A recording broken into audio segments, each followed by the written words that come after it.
Before I start this all started last year, where I was just a teenager and still am. I also want to apologize for my bad English, and it's pretty long too, so anyway, let's start. It was a hot summer day. I live in a tourist town where many people come to visit. It is a nice town to stay some weekends. Several times, friendly people come, and other times, pure demons dressed as humans. This was the case. Me and my grandpa, who doesn't know how to speak the official language of the country we are, were having a fun time. Everything was normal, the water was nice, and the day was sunny. I was wearing a black bikini, not inappropriate, just a normal swimsuit. I was enjoying myself. I finally felt good in my own skin. Well, apparently, my wardrobe choice was catching for a visiting American family. A man of approximately 55 years old was looking at me. He wasn't the only one. Another dude was looking, both in a dirty way.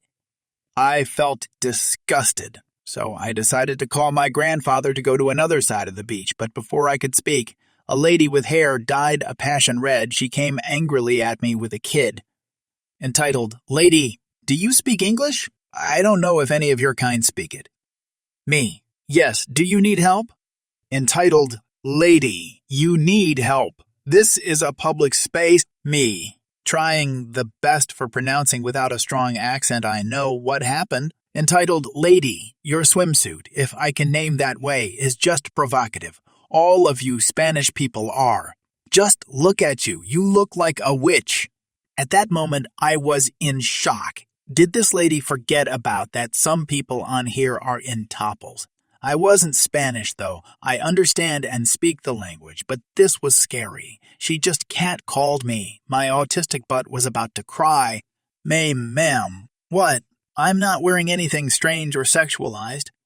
Entitled, "Lady, of course you are. You are distracting my dear husband and son, you witch. Put something, you're showing too much chest. Your butt is exposed, and insert more stuff wrong about my body."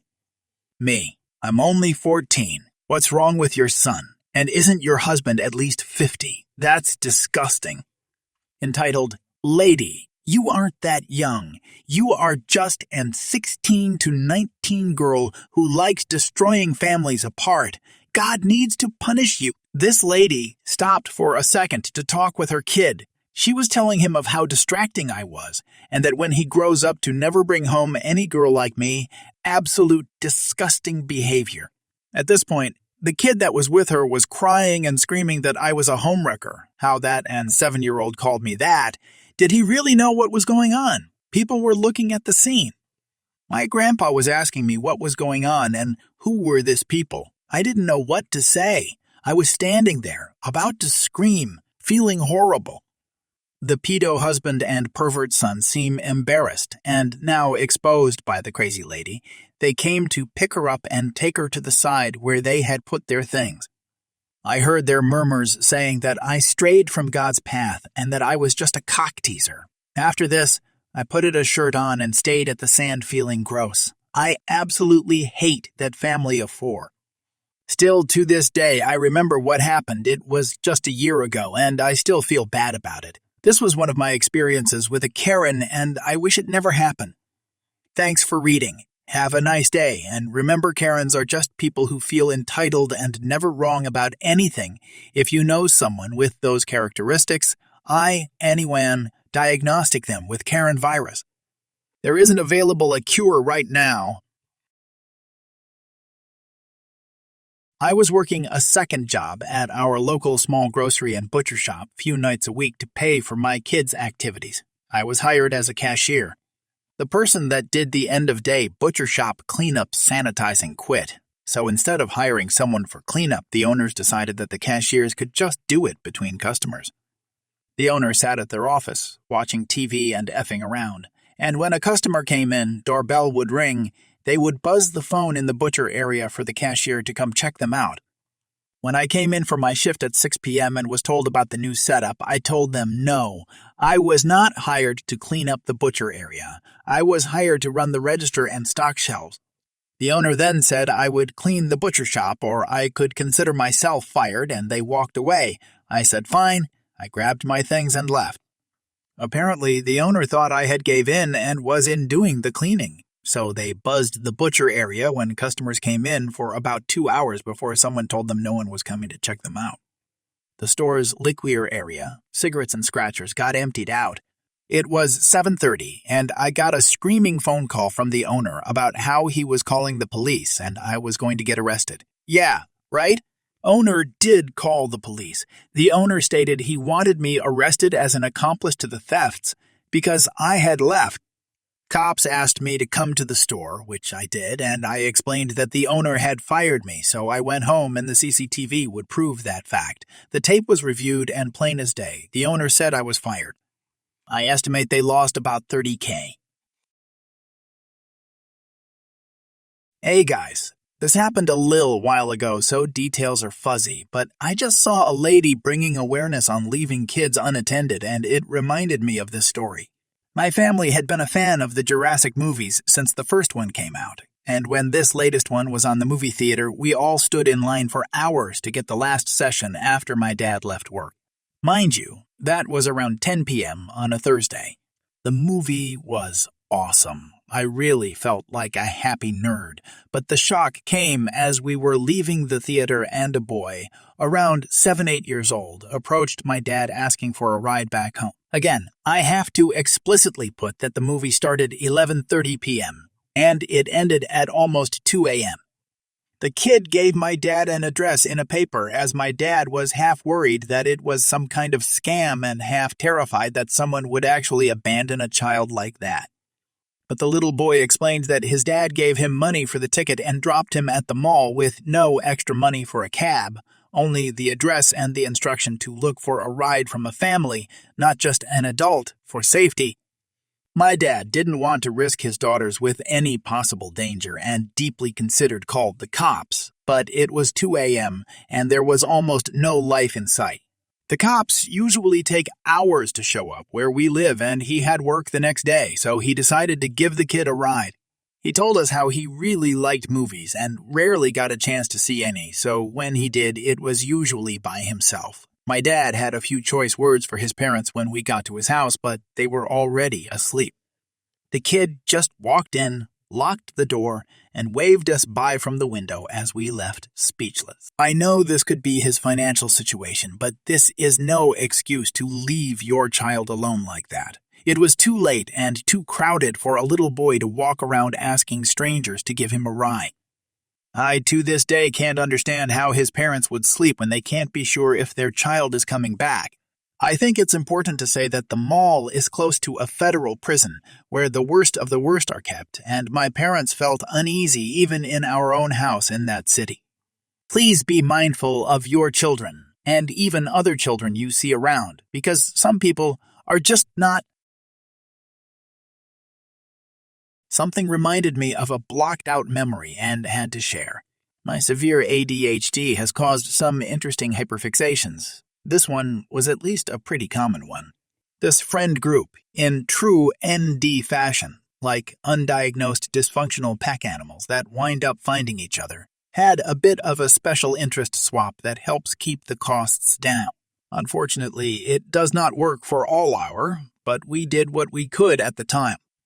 One of my friends and I were out at lunch talking about my loss of interest and frustration given the money I dropped and lamenting that no one else in our craft swap group had an interest in paints and palettes. I knew their younger sibling, who was in their late teens at the time, was doing art therapy. There is a whole other issue I am still dirty at their parents about, but not the point of this post, so offered my gear to them with a couple of lessons if they were interested. Oils have an expiration date, especially once opened. While entitled Father Sitting Behind Me, eavesdropping on our conversation, nudges my shoulder and piped up, paraphrased as it was a few years ago. EF, if you are giving away free art lessons and paint, I'll take them. Me, no. EF, I have a kid who loves art, but I'm too poor. If you are giving them away, I deserve it more than that witch and her brat. Me, stop talking to us. EF, raising their voice, spun the chair I was sitting in, making it vibrate, and as the legs loudly scraped on ground as they stand up and start leaning over me. So typical of you stuck-up ants. With AC, all you ever do is take cake. I bet you effed some poor boy out of his hard-earned money just so you could get those, and here you are refusing to help a small child who deserves them, laughing, eating, and drinking with someone else's money with your friends while others suffer for your selfishness. You all disgust me. I have no clue what came over me, but seeing my friend severely triggered by this, I was seeing red. I remember squeezing their hand and standing up suddenly, glaring at him. Me and my whole 170-centimeter height. Me, we don't know you. You don't us. You are eavesdropping on personal conversations that have nothing to do with you or your misogynistic opinions on women. Clearly, you are feeling like blaming your terrible personality on us instead of looking at yourself. So tell me, what would make you think we would hand over our personal information to someone who tries to bully strangers more than half their age? By then, a couple of staff members had come up with a manager to politely remove him and their party. We did have to wait a while to ensure they had left before we felt safe enough to leave. But yeah, that was a fun one. It all began when my dear friend Olivia convinced me to join her for a day of pampering at the prestigious Serenity Haven Spa. With her relentless enthusiasm and charm, she managed to persuade even the most hermit-like individuals into new experiences. Reluctantly, I agreed to step into this world of luxury and self-indulgence. As we entered the spa, I was immediately greeted by the soothing sound of trickling water and the soft ambience of calming music. The receptionist handed us plush robes and directed us to the lounge area where we could relax before our treatments. Olivia was engrossed in conversation with a group of strangers, her laughter filling the room. I, on the other hand, found solace in a corner with a cup of herbal tea and a book. Suddenly, an overbearing presence disrupted my tranquility. A woman with a mane of fiery red hair stormed into the lounge, her entitlement palpable. She strutted past everyone, her haughty gaze sweeping over us as if we were mere peasants. She settled herself next to me, invading my personal space without a second thought. "Excuse me, darling," she drawled, her voice dripping with arrogance. "I need this spot. Move!" Taken aback by her audacity, I decided to assert myself. "I'm sorry, but I was here first. You can find another spot." Her face twisted into an expression of disbelief. "Do you even know who I am? I'm Victoria Renard, the renowned socialite, and this spa practically belongs to me. Move, peasant!" I rolled my eyes, unable to contain my sarcasm. Oh, how could I forget? The queen of entitlement herself. I bow down to your superior presence. Victoria's cheeks flushed with anger, and she clenched her perfectly manicured fists. I braced myself for her next move, half expecting her to summon a royal guard. Instead, she stormed off, muttering curses under her breath. Relieved, I resumed my reading, savoring the fictional world that was far more pleasant than the reality around me. Eventually, Olivia found me, and we headed to the massage room, leaving the chaos of the lounge behind. Little did I know Victoria was not one to take defeat lightly. As I enjoyed a blissful moment under the skilled hands of my masseuse, I suddenly heard an uproar from the corridor outside. Olivia and I exchanged worried glances, unsure of what was happening. The door to our room burst open, and there stood Victoria, her face contorted with rage. "You! I demand that you leave this room immediately.